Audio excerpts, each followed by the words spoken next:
Hello and good morning, everybody. Welcome to the Farzy Show. My name is Marc Farzetta here at the Steven Singer Studios. We got a lot of topics we're going to be juggling today. The NFL says, hey, you get a bit vaccinated, you better get vaccinated or else.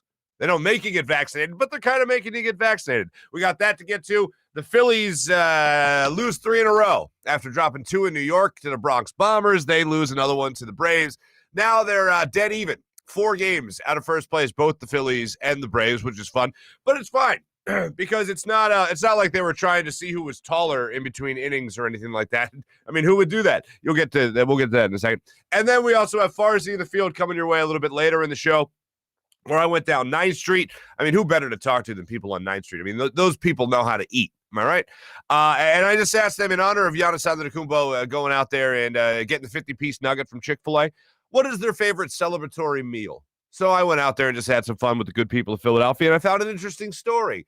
While I was out there, we have some Flyers conversation we're going to get to. Shane Gostisbehere got traded. And Jordan Hall from NBC Sports Philadelphia, the Flyers Talk podcast, a beat writer for the Flyers as well.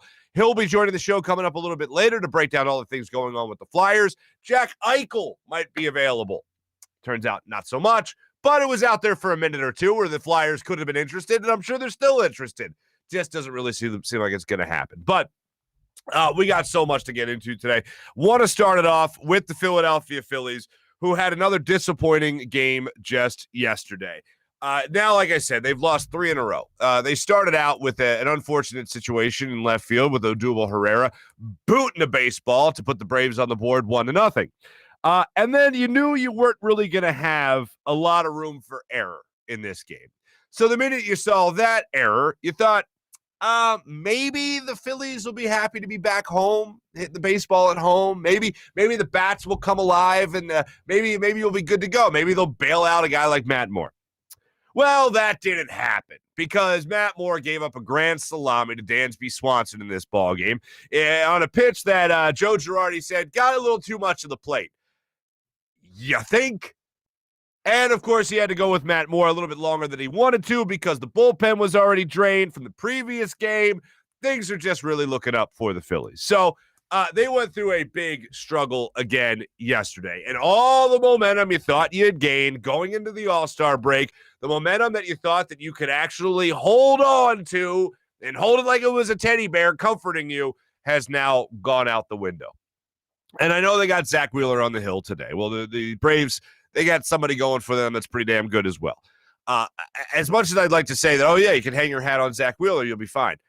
Not so much, especially after he struggled in his last start, and especially if after Zach Wheeler, there's no one that might be able to keep that momentum going.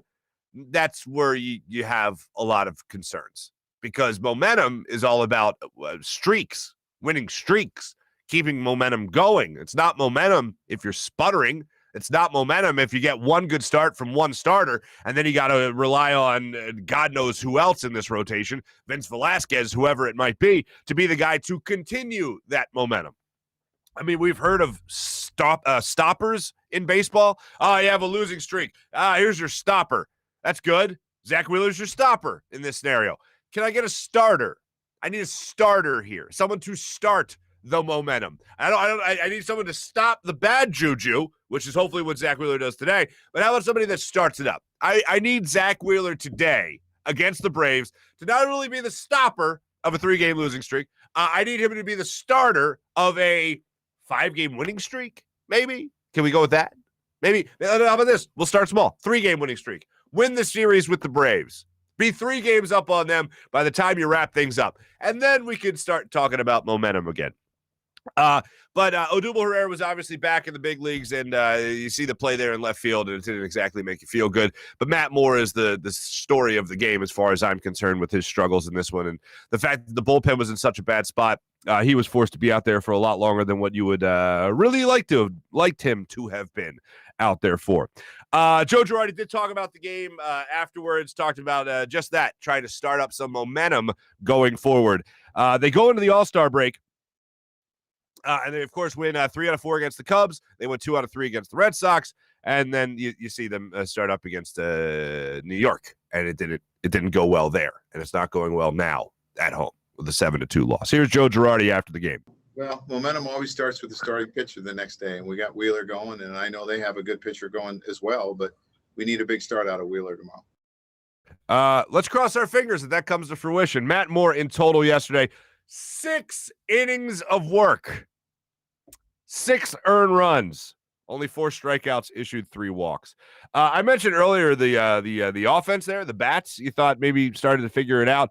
Gene Segura, another 2-hit day for them. Didi Gregorius got you 2 hits. Anything you get from Didi at this point to get his confidence going in the second half of the season, post All-Star break, I'm all for. So we got you another 2 hits. And Ronald Torreyes, I just need this guy to play a lot more. That's what I need. I need a lot more Ronald Torreyes. Like I said yesterday, it wasn't like the Phillies weren't taking this seriously or anything, right? They were fine. It wasn't like they were having who's taller contests and standing back to back in between innings to see who was taller. I mean, that would be nonsense, wouldn't it? Philadelphia knows a thing or two about tales of the tape. Who's the bigger man, Ozzie Albies or Ronald Torreyes? Ha ha! Braves win that contest.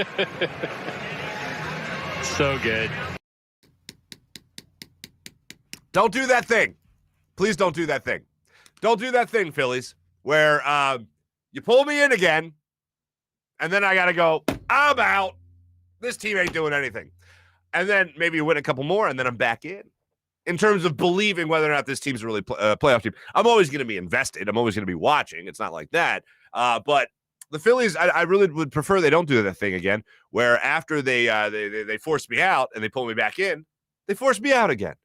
And that's making me a believer, non-believer. Believer, non-believer. Height contests in between innings doesn't really help anything, especially when it's a pivotal series against the Braves. We went through it yesterday. We went through the schedule and what it looks like in September.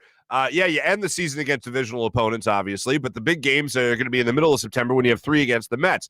Those are huge. Then you have the Nationals, and then you have the Braves to round out the season as well. These are pivotal games. You've seen how this has gone all season long with how tight this division is. Nobody running away with it, except right now, the Phillies are certainly not giving the Mets any reason to sweat where they're jumping up there to take any momentum. The Braves, they win game 1 of this series. You got 3 more to go. Hopefully the Phillies take care of business today and they establish that momentum that we were talking about. And I'd love to see that. I'd love to see the Phillies hopefully take momentum away from the Braves and establish themselves as a legit contender to win the NL East. I said yesterday the NL East is going to beat the crap out of each other down the stretch anyway. So every single game matters here. I don't think it's going to be the Mets running away with it. I don't think it's the Braves rattling off 10 in a row, 15 in a row, and then all of a sudden they're going to be the favorites to win the division.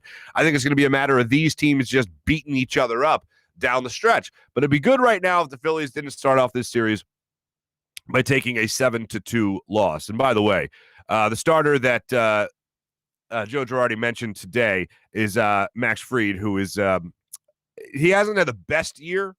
He's certainly not. He's got a 4.29 ERA and he's 7-5 on the season. Zach Wheeler 2.44. So hopefully the Phils against the left-handed pitcher. Maybe you'll get a guy like Rhys Hoskins swinging the bat a little bit better. Usually a reverse splits guy, but hopefully seeing a lefty today will help him out more than anything. Excuse me. Before we get into hockey conversation, I got to get into this story about the NFL. I think people should get vaccinated, and I know that's become a hot take issue in America. But if you're asking me to do if you're asking me what I did, I got vaccinated. And I'm not going to look at anybody else and point my finger and say, you better get vaccinated with some anger like I know more than the next person. I was comfortable with doing it. I thought it would be the best interest of my family and me. So I got vaccinated. I know there's a lot of people that don't feel that way. I think 60% of Philadelphians right now is the latest number I heard on the Action News. 60% of Philadelphians are vaccinated as mass mandates are coming back with the Delta variant in some way, shape, or form. And if I would tell my family to get vaccinated, that's what I would do. And that's what I am doing. And that's what I did. And like I said, I got vaxxed. The NFL is taking a stance that I think a lot of people wish most sports took, which is just yesterday coming out by saying, you better get vaccinated. They're not saying you have to. They're not mandating it, but what they are doing is saying, you better get vaccinated. Now, here's what I mean by that. They're not saying vaccinated or you're not playing.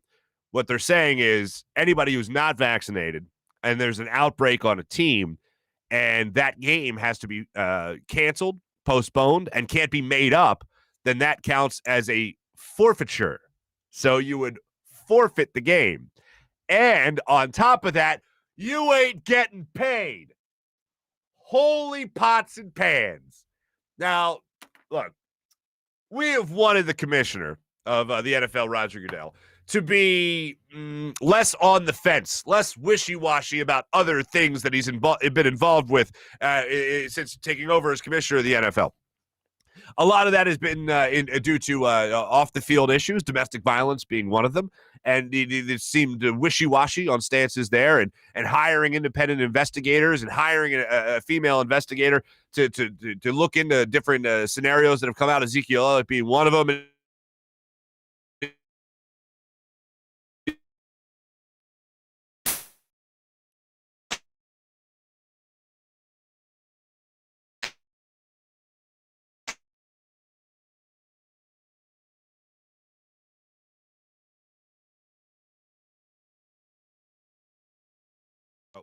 You got me now? You got me now? We're back. I don't know what the hell happened. But what the commissioner is saying, he's not wishy-washy at all on this subject. He's saying, get vaccinated or you ain't getting paid. Is it as cut and dry as that? Is it as easy as that? No, not really.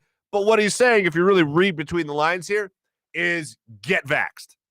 And the NFL is taking a stance that I think a lot of other leagues, Major League Baseball being one of them, I think a lot of people would like them to take that stance. And this comes in light of the news breaking from Marcus Hayes just the other day about how half the Phillies staff isn't vaccinated. This is also coming on the heels after Dave Dombrowski told John Clark of NBC Sports Philadelphia, hey, look, we gave these players information.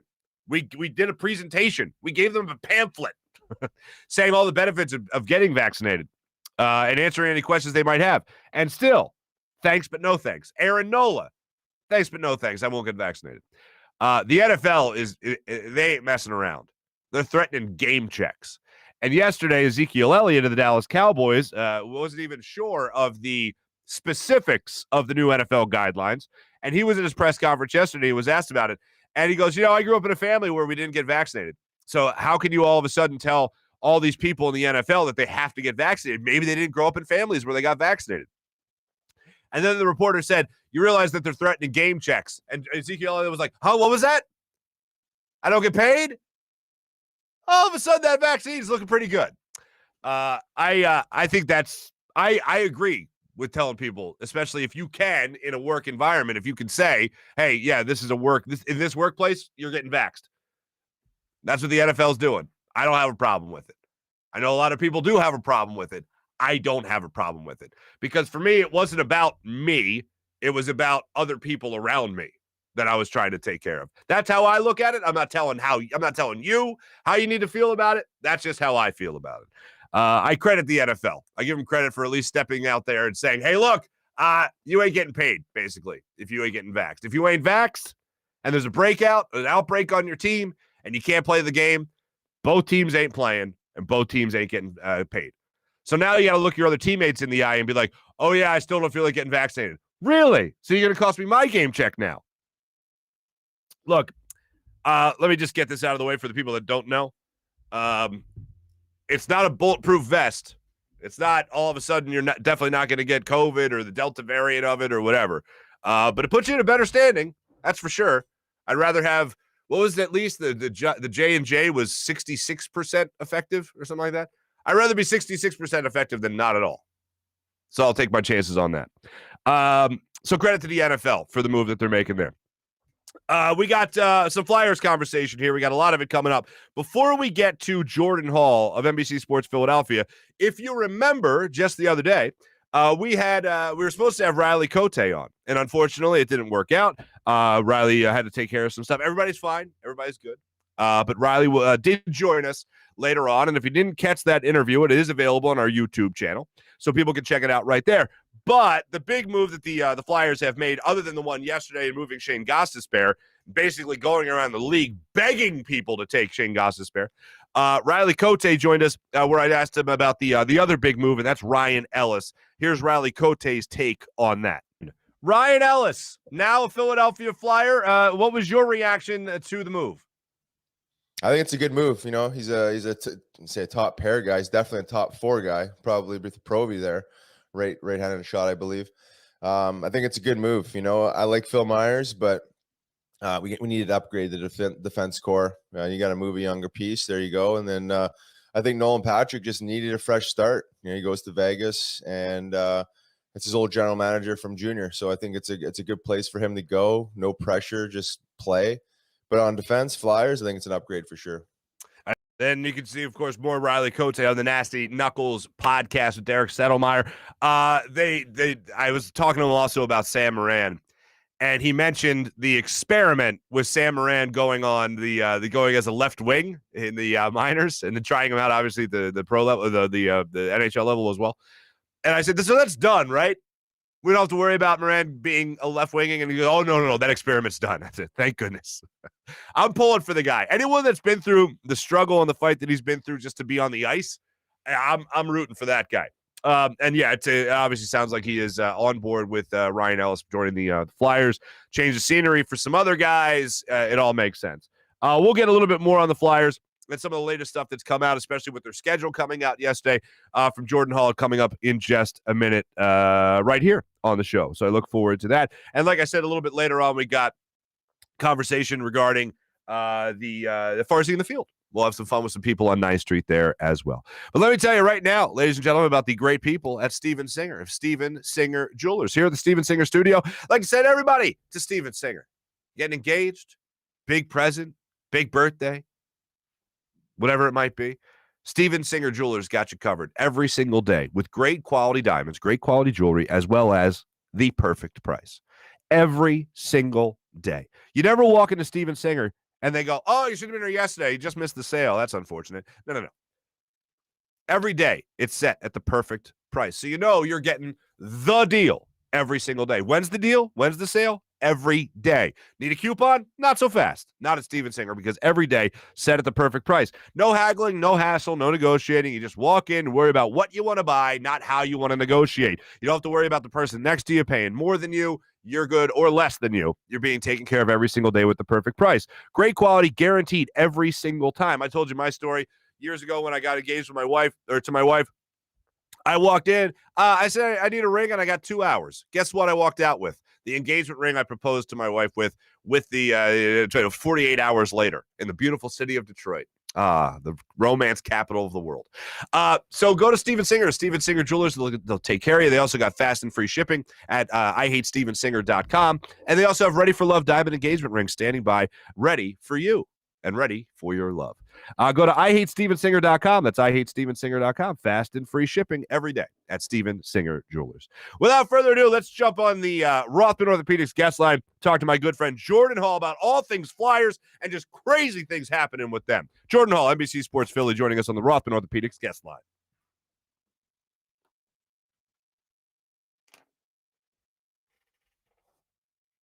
On the Rothman Orthopaedics guest line, my good friend from NBC Sports Philadelphia, as well as Flyers Talk podcast. You can hear him there with Taryn Hatcher, Taryn Nicole, and Joe Fordyce as well. My good friend, Flyers beat writer for NBC Sports Philadelphia, Jordan Hall, joins us. What's going on there, Jordan?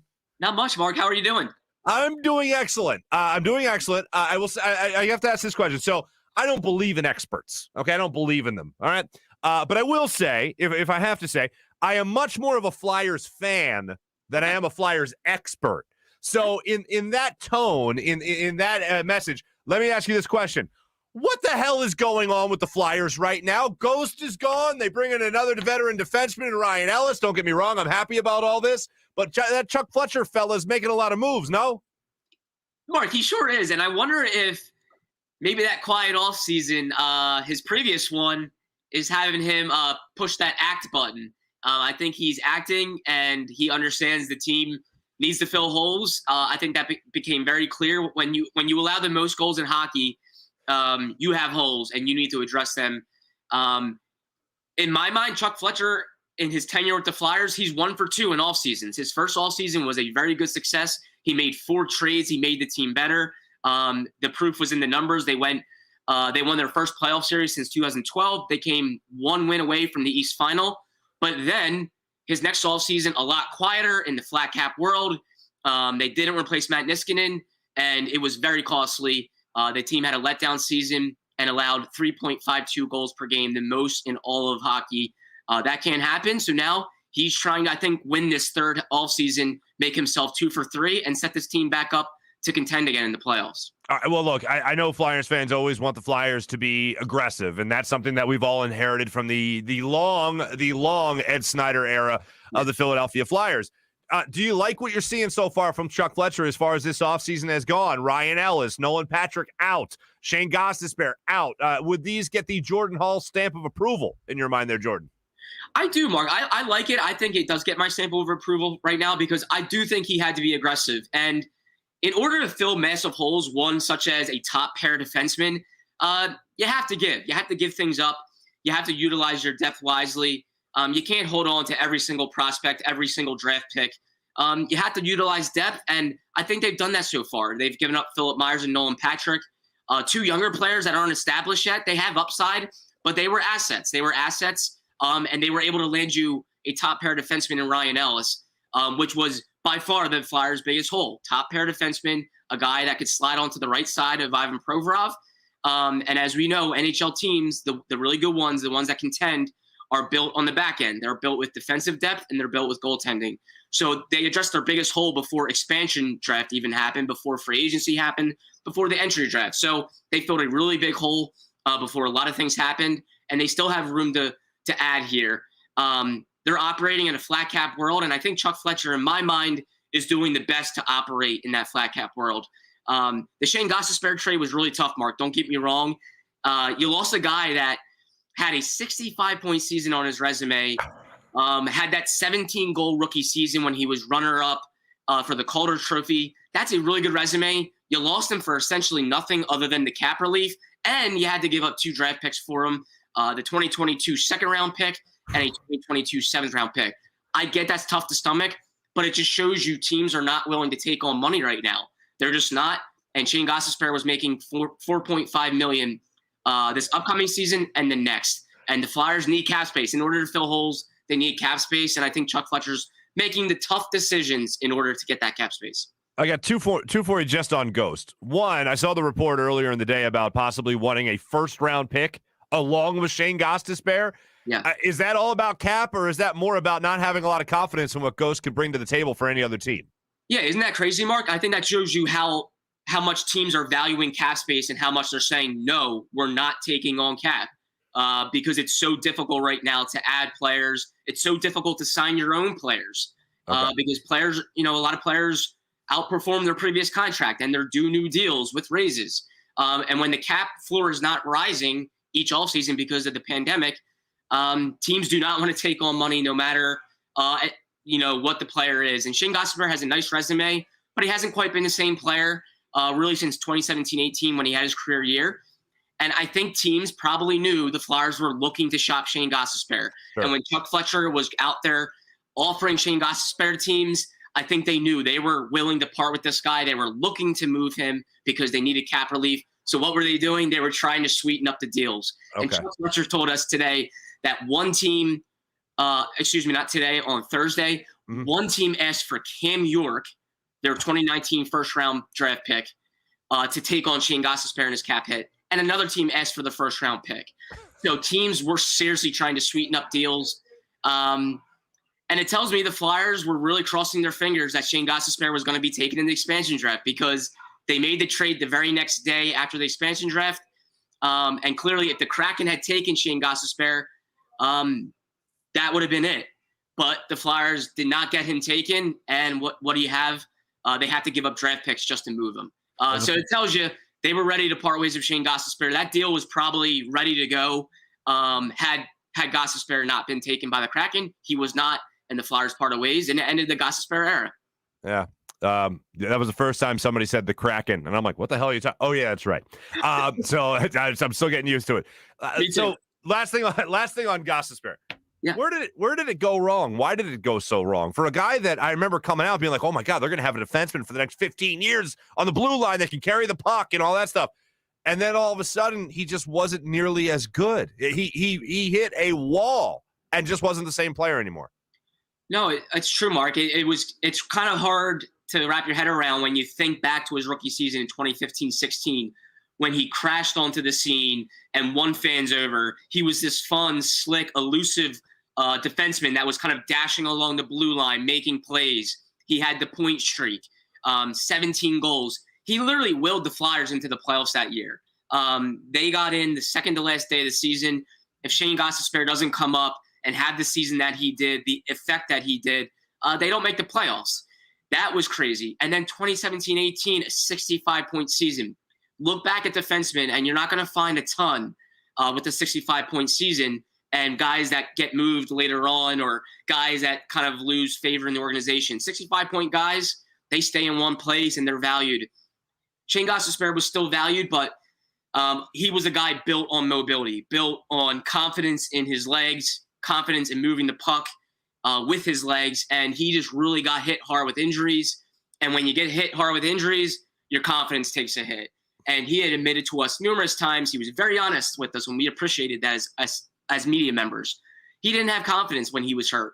In 2020, Mark, he had arthroscopic surgery on both his knees in the same year in 2020. So he had been through kind of hell with injuries. And when you can't do things on the ice physically because of injuries, you lack confidence. And he's a guy that was built on confidence because he was tasked with pushing the envelope, making things happen, creating plays, doing things, taking risks with the puck to make things happen. And he just couldn't do that when he was hurt. And his value took a hit. And in pro sports, you draft, you develop, and suddenly you have young guys coming up that are cheaper that you think can eventually take the next step and be on your roster. And naturally, it kind of funnels guys out, and that's what happened with Shane Gostisbehere. Wow. Where do they go from here? Flyers, obviously, they added the veteran defenseman. They alleviated some cap space now. Where do they go from here? We're looking at forwards. What are we looking at? I think a little bit of both, Mark. I would like to see them address forward. I think they could really get a good forward for a decent price. Doesn't have to be like a big name that's going to be sniping on your top line wing, but a really good forward that's going to make them tougher to play against. I think they can go out there and get that. I also don't think they might not be done on defense. I think they could go out and get a defense, maybe a mid defenseman, maybe a second pair guy. They still have some balance they can do with their lefty and righty shots. I don't think they're gonna break the bank by trying to get these guys, but they still have work to do. And the fact that they were hell-bent on losing Gostisbehere's cap tells me there's still moves in store. They have a lot to do. They also have the NHL draft pick, their first-round pick, the number 13th overall asset for Friday night. That's a pick they could move. It wouldn't surprise me if they make the selection, but they do have assets, Mark. They do have more cap space now. According to Cap Friendly, they have a little under $14 million. Before the Gostisbehere move, they had around $9 million. So they have some wiggle room. I think they're going to use it because they know how important this offseason is. All right. All these moves that are being made, I get the feeling that there's a partnership, if you will, more so than any normal partnership between a coach and a general manager. How would you describe that partnership or that relationship between Chuck Fletcher and Alain Vigneault? It's a great question. They really value each other's insight a lot. Like, I'm talking a lot. Chuck Fletcher's been very known to be a benevolent general manager. He uses his resources. He listens to people. He essentially lets Brent Flair, his assistant GM, make the draft picks. He signs them off, and he has insight on it, but he really lets Brent Flair oversee their drafting and scouting and their scouting efforts. With Alain Vigneault, he listens to his head coach. He allowed Alain Vigneault essentially to hire two of the assistant coaches. Michel Therrien was basically an Alain Vigneault hire, and then their newest assistant coach, Darryl Williams, also an Alain Vigneault hire. But then, if you remember, the Flyers were playing a lot of prospects towards the end of last season, Mark, because they were out of the playoff picture. The focus really shifted toward next season and evaluating as much as they could now. And Alain Vigneault didn't really know some of these prospects that they had just called up to put in his lineup. He would admit, I haven't seen these guys yet. But I hear from Chuck Fletcher, I hear from Brent Flair that these guys have upside and we need to get a look at them. So Alain Vigneault would construct his lineup around Chuck Fletcher's insight of saying, hey, we got to get a look at Cam York. We need to get a look at Igor Zamula. We want to look at Jackson Cates, and we want to evaluate these kids so we can get a better read for next year. So they work extremely well together. They value each other's insight, and there's a lot of experience there. Chuck Fletcher's been in a front office role since 1993. Alain Vigneault is in top 10 in all-time coaching wins. He's been to 2 Stanley Cups. So a lot of experience, and they work well together. All right. What are you guys talking about on the latest episode of Flyers Talk with you and Karen and Joe Fordyce? Yeah, plenty to talk about, Mark, right now in this offseason, this crazy July. I feel like the third most popular story right now in Flyers land is their schedule actually came out. Right. There's a lot of intrigue with their schedule. It came out on Thursday night, but it is such on the back burner with all this wheeling and dealing. But we talked about the Shane Gostisbehere era, why they had to make the trade, what could be next. And we also looked at the schedule a little bit, what's in store. And Mark, I'm sure you're excited. I'm excited for full capacity crowds and just seeing a full Wells Fargo Center. The team starts with 4 home games, Mark, which I think is pretty cool. It absolutely is. And I'm glad you mentioned that because I'd like to go through the full 82 games with you, W's and L's. Okay, they open the season on the 15th of October against Vancouver. They host them. W or L? Lost. Lost. No, I'll be honest, I have no idea because I really don't know what the Canucks are going to look like. I don't even know what the Flyers are going to look like, Mark. But I don't see why we can't break down and predict every single game. Yeah, right now. I got time. You got time? All right, then they face the Kraken. Win or loss against the Dave Haxtell back in Philadelphia leading the Kraken. It's going to be fun. And there's going to be a buzz. Fans are going to be excited. I have a feeling Dave Haxtell's going to get a warm welcome from Jordan. Philadelphia. All right, we got 80 more games to go. All right, next up, Boston. They host the Bruins. Win or loss? Loss. Damn you, Jordan Hall. Florida. They got the Panthers. A big 1 point, but not 2.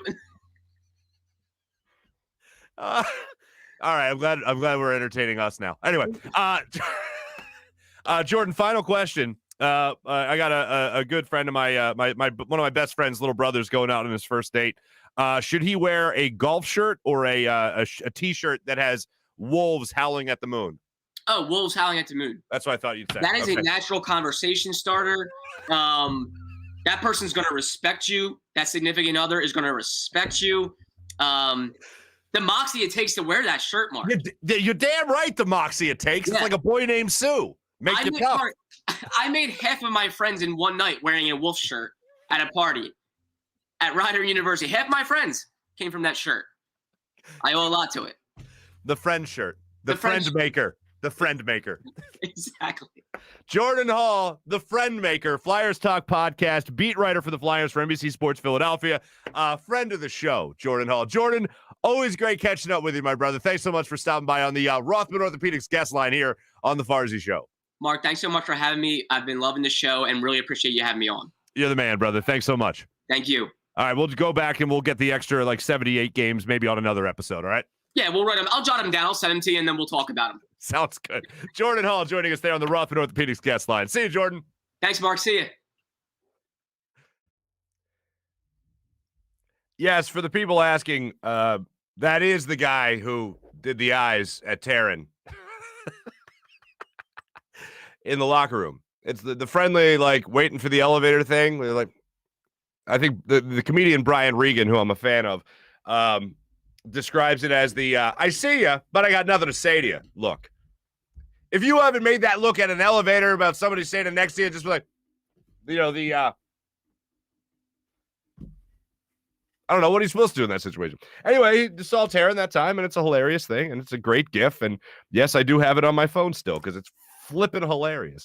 My thanks to Jordan Hall for joining us there on the Rothman Orthopaedics guest line. Always good catching up with him. He does a great job covering the Flyers. All Flyers fans should be following Jordan Hall when it comes to all things Flyers, so make sure you do that.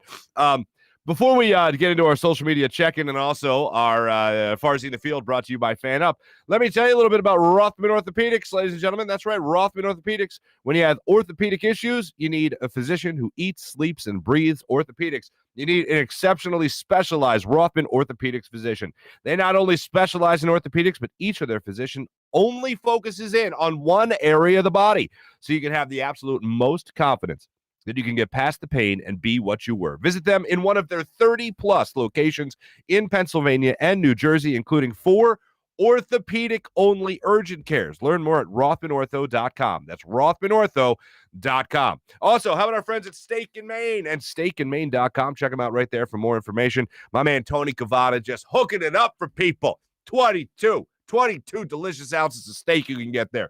2 pounds of a delicious tomahawk steak you can get there with a nice wine pairing. I recommend the Pinot Noir, the Cavada Cellars wine. Pinot Noir, it is delicious. It's delightful. It's succulent, if you will. Whether you dine in a more upscale steakhouse or casual bar and patio, you'll enjoy the highest quality of prime meats, fresh seafood, world-class oyster bar, and freshly prepared sushi. All that in an extensive wine list that does include, as I mentioned, Cavada Cellars wines. Open every day for lunch, dinner, and Sunday brunch. Steak and Maine in Northeast Maryland, voted #1 place for steaks in America by the Travel Channel and the Cooking Channel. Check them out for yourself at steakandmaine.com for more information. And hopefully you're following even more Philadelphia sports stories on PHLSportsNation.com. That's PHLSportsNation.com. Make sure you're following everything across blogs and social media posts as well on PHLSportsNation.com, enhancing your Philadelphia sports fan experience. How about the FanUp app, ladies and gentlemen? If you haven't downloaded the FanUp app just yet, then you can't fully understand how much fun you can have on the FanUp app. Do what I do. Challenge your friends on the FanUp app. Accept challenges. The little bet, little friendly wager that you got going on there. Use the FanUp app to do so. 2,000 bonus points right out of the gate to get you started, ladies and gentlemen. It is just that fantastic. 2,000 bonus points when you use promo code FANUP. That's promo code FANUP on the FanUp app for 2,000 bonus points. You can win brand prizes. You can win cash. You can win gift cards. It's a great time on the FanUp app. The days of playing fantasy sports alone, they are over. Download the FanUp app right now in the App Store. There you go. All right, let's move on in to our social media check-in brought to you by Steak and Maine and SteakandMaine.com. We got Farzy the Field coming up, and we also have our Morning Rush segment. Ladies and gentlemen, let's start it off with Larry. Hi, Larry. Hitting us up with a good morning. Jason's checking in. Good morning to you as well. Luigi, what's the weather report? Luigi, every Friday, Luigi. I'm not against it. Let's see here. Cody's saying what's up. Dan's saying what's up. Wheeler could be a victim of spider attack ban. Could he be? Yeah, they all could be. In all honesty, they all could be. That game was rough. It was really rough last night for the Phillies. It was just a very bland, blah game last night. Very bland. Let's see. Teams beating each other up in this division is more of a pillow fight between young girls and a sleepover. All right, Dan. All right. How dare you, Farzy, suggest scientific recommendations? Thank you, Luigi. Much appreciated. That's when the audio cut out, as a matter of fact. It was back, I hope, briefly, soon. Cody's saying, what's up again? Let's see. We got vaccine talk. Wait. I hope the show didn't get a Weather Girl vaccine. It ain't going to be every Friday, people. It was hard enough. Getting one. That one Friday. Last Friday. Should I just play last week's weather report? Mally, what's up, Mally? Going on there? How are you? Luigi, Viagra and Pfizer, my 2 daily necessities. Very nice. That's him speaking, not me, by the way. People say good morning, April. April! Good morning, April. April, I'm glad you're here. Don't miss Farzy the Field coming up in just a minute, April. There's something very special in it just for you. Where is Nasty Knuckles? Part of the crew on the show, followed by more Flyers breakdown. Yeah. Yeah, big Flyers day today. Big Flyers day. Ghost got traded. Ghost got traded for nothing. Nothing. What the hell, man? The guy was like, we thought we had this great savior of Flyers defense, and then all of a sudden, just gone.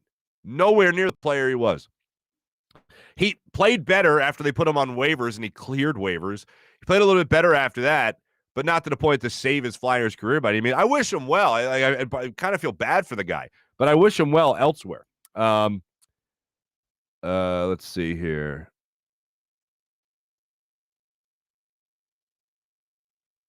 This chat is all over the place. Now we're calling out our producer again.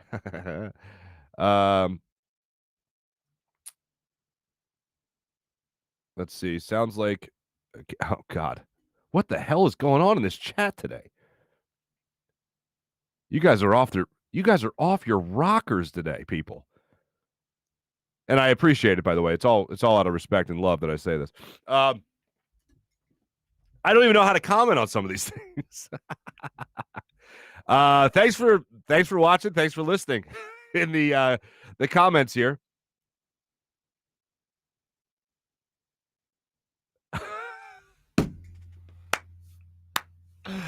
I'm not going to say who, but I have a relative in the chat. What's up, Uncle? That's all I'll say. Gabe's checking in, saying good morning. Uncle, I'll see you in a couple of weeks, as a matter of fact, out there in Colorado. Maybe you'll even make a cameo on the show. If you want to ride a horse, maybe you can make a cameo with me. Thanks, everyone, following the chat, commenting on the show, and all that fun stuff. Always good checking in with you guys. And, yes, at some point, I'll get a weather girl back on the show. At some point, I'll get a weather girl back on the show.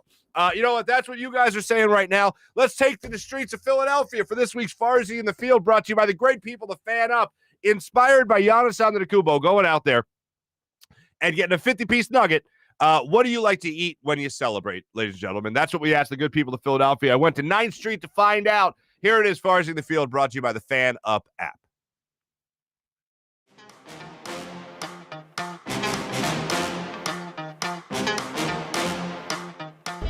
Can I have a 50-piece? Sorry, I will put you.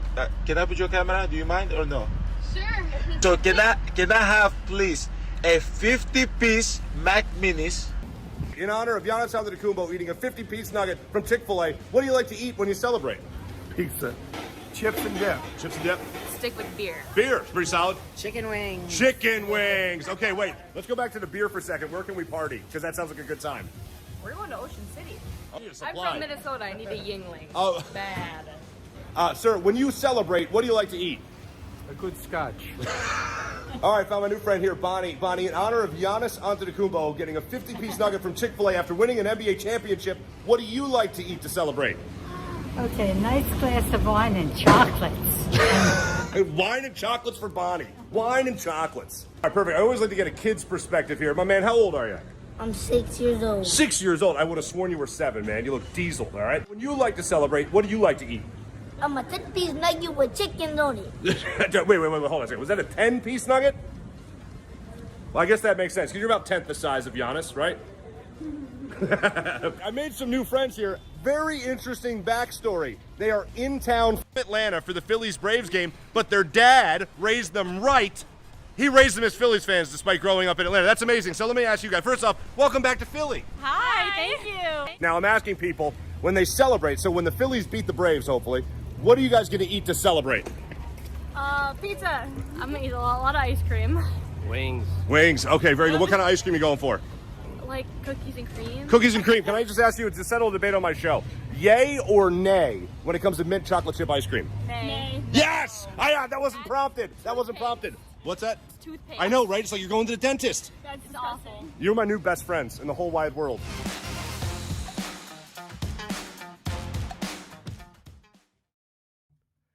And that's this week's Farzy in the Field, brought to you by FanUp.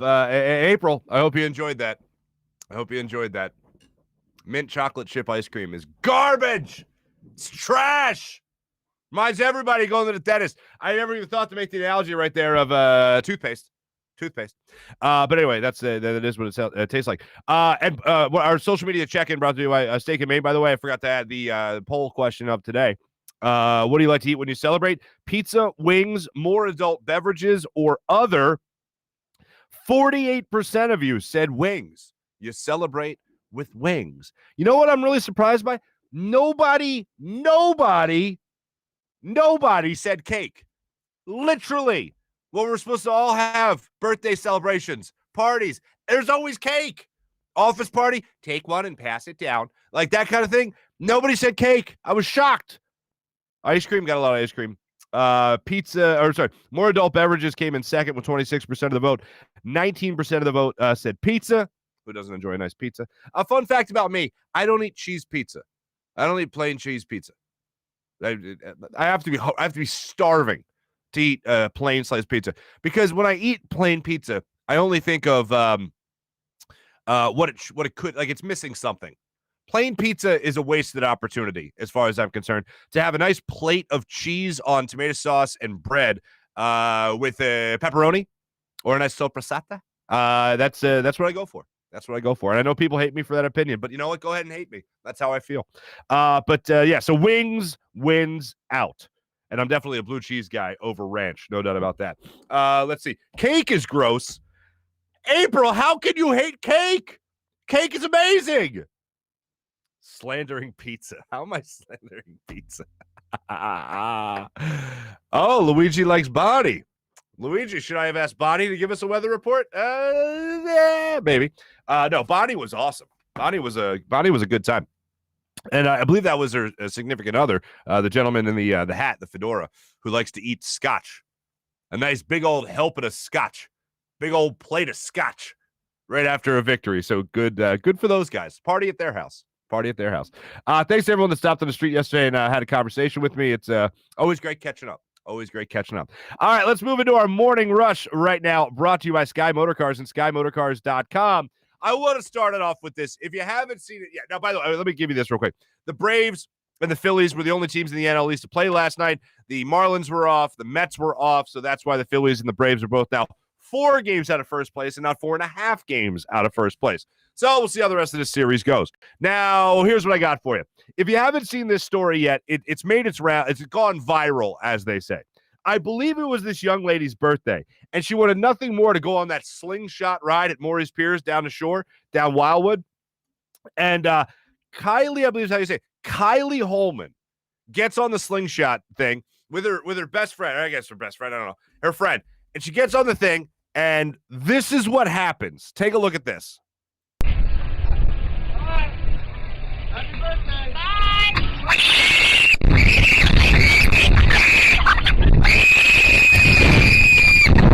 Happy birthday. Bye. Apparently a seagull got in the way and collided with her throat, as you saw. The one report I read from NBC said that she nor the bird were harmed during all this. Could you imagine? Look at the terror. Bye. Happy birthday. Bye.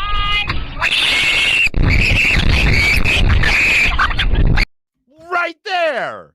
Could you imagine being on a ride, all of a sudden, next thing you know, you got a seagull in your throat? Could you imagine?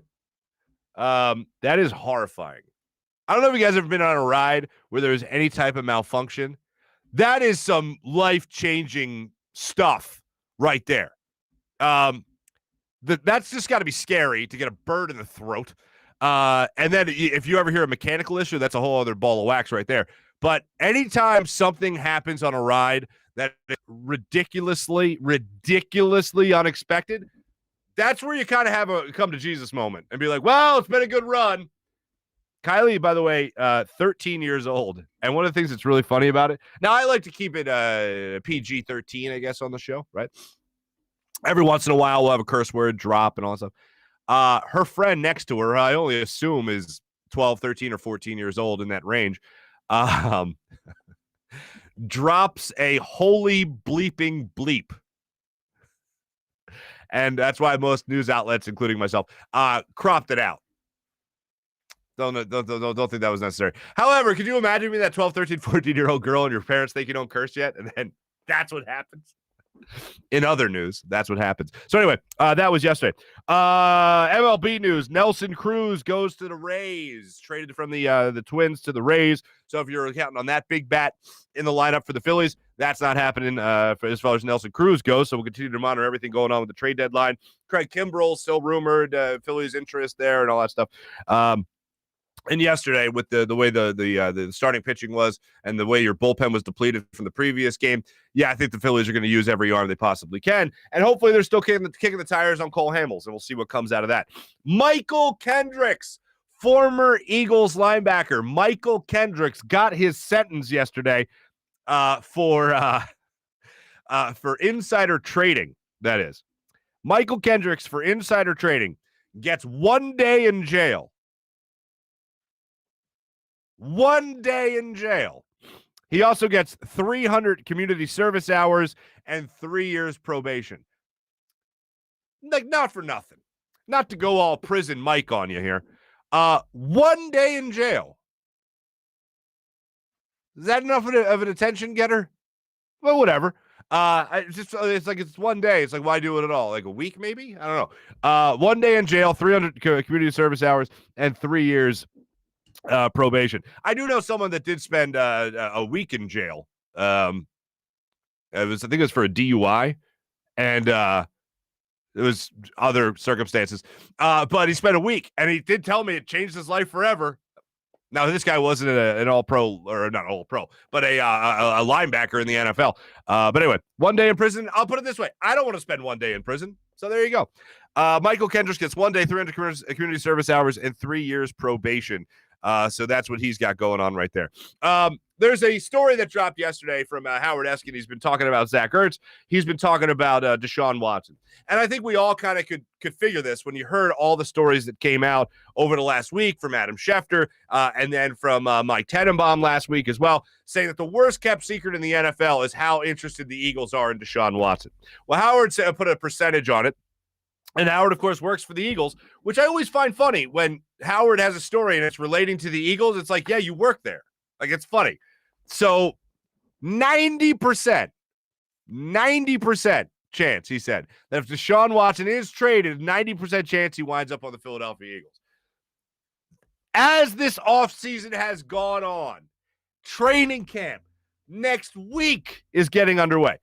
As this whole offseason has gone on, the Eagles have done nothing to tell you that Jalen Hurts is the guy that's going to be here for a long time. If anything, they've told you the opposite. Let's say they didn't bring in a veteran backup quarterback. Let's say they just drafted a quarterback. Let's say they took a flyer on a guy in the 6th round, 5th round, whatever it might have been. That's the only thing they would have done to show you that they had a lot of confidence in Jalen Hurts as to be the guy. But the fact that they brought in a veteran, a guy that they can feel like can at least play the position if Jalen Hurts doesn't work out or if they can't get Deshaun Watson, that just continues to show me that they don't have a lot of confidence in him. And Hugh Douglas, who was on with us on Tuesday, on Hugh's Day, of course, this week, talked about it as well, saying that Jalen Hurts is not the guy that the Eagles have a lot of confidence in right now. And I think that is one of the most obvious things we can say. He is the guy that is here. He's the guy that is available. He's the guy drafted last year, and I put a monkey wrench in the whole system, apparently, with Carson Wentz. And now Jalen Hurts is going to be looked at up until they make a trade for Deshaun Watson, which I think they are going to do and have felt like they are going to do. They may at least make the attempt. They're looking at Jalen Hurts being like, all right, here's your 1 year audition. You go out there, you show me what you got if you get the opportunity to do it. But now my head is fast forwarding to another scenario where, let's say the NFL does get involved and the NFL does give him a suspension, Deshaun Watson a suspension, and the Eagles still decide to trade for him. So now you're in a situation where the Eagles could make a trade for Deshaun Watson. Maybe Jalen Hurts is involved in that deal. Maybe he's not. Maybe Joe Flacco actually starts out the first, 2, 4, maybe 6 games of the season with Deshaun Watson on suspension, and you have Joe Flacco taking over as your starting quarterback to start the year, and Deshaun Watson waiting in the wings to come in to get his reps. If he can't get a full preseason, not preseason, but training camp with the Eagles, and then all of a sudden he's just going to go in cold in week 2, 4, or 6, whatever it might be, that seems odd to me. It also seems odd that you would give up that many draft picks, which is probably still going to be 2 or 3 of your first-round draft picks that you're potentially going to have. So essentially, it'd be 2 first-round picks and the conditional second-rounder for Carson Wentz, and maybe Jalen Hurts. You'd give up all that for Deshaun Watson. most teams, I think, would just draft a guy. It maybe shows, as I was trying to think out loud with you guys last week, talking about Deshaun Watson in the light right now, where he would be in a spot to be here for the next maybe 10, 15 years, as quarterbacks can play nowadays. And maybe you would have him be that guy in, for the foreseeable future. But maybe it's also Howie Roseman being on that proverbial hot seat. Maybe it's Howie Roseman feeling the pressure where he needs to get a quarterback that can play right now. Doesn't have time to develop another quarterback. It worked for one season with Carson Wentz, and then all that blew up in his face. Maybe it's actually Howie feeling like, no, I still have to win now. And Deshaun Watson coming here as a proven commodity, as a guy that could be here as a starter for the foreseeable future here in Philadelphia. Maybe they just feel like they can lock that up right now. Why roll the dice on trying to evaluate another quarterback when one is already a proven NFL commodity? That could be what they're thinking with it right now. But as far as other rebuild modes go and other positions that they have to fill, if they got to fill the linebacker spot in terms of long-term solutions, they're going to have to find a replacement for Fletcher Cox sooner or later. They're going to have to find a replacement for Brandon Graham sooner or later. All these guys, all these spots, safety positions, running back is always something, offensive line, another one. Like, you look at all these positions the Eagles are going to have to fill in the not-too-distant future. 3 first-round picks look pretty good, building the rest of the roster around whoever the quarterback's going to be. So it's a wild, wild thing that the Eagles are jumping into right now. I do believe they're just waiting in the weeds, waiting to see what happens with Deshaun Watson. And the minute they know, trade happens. And that seems to be the word around the entire league. It's a wild, wild time.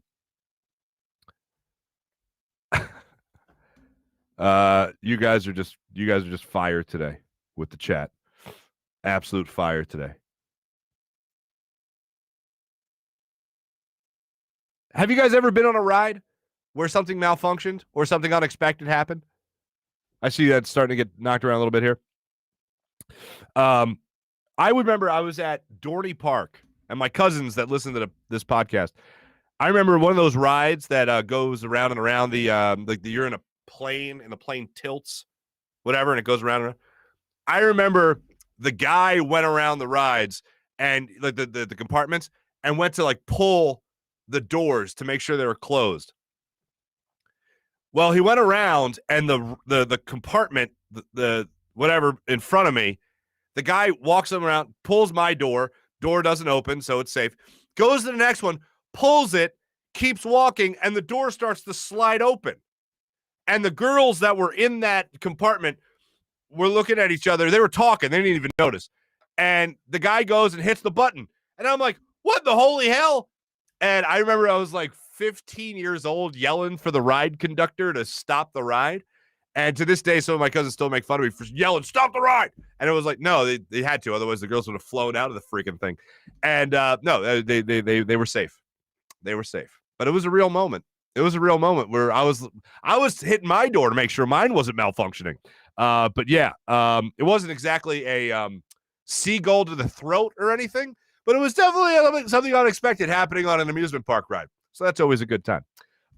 Ladies and gentlemen, it is scary that 17-year-old kids just control our safety at those rides. Yeah, you ain't kidding.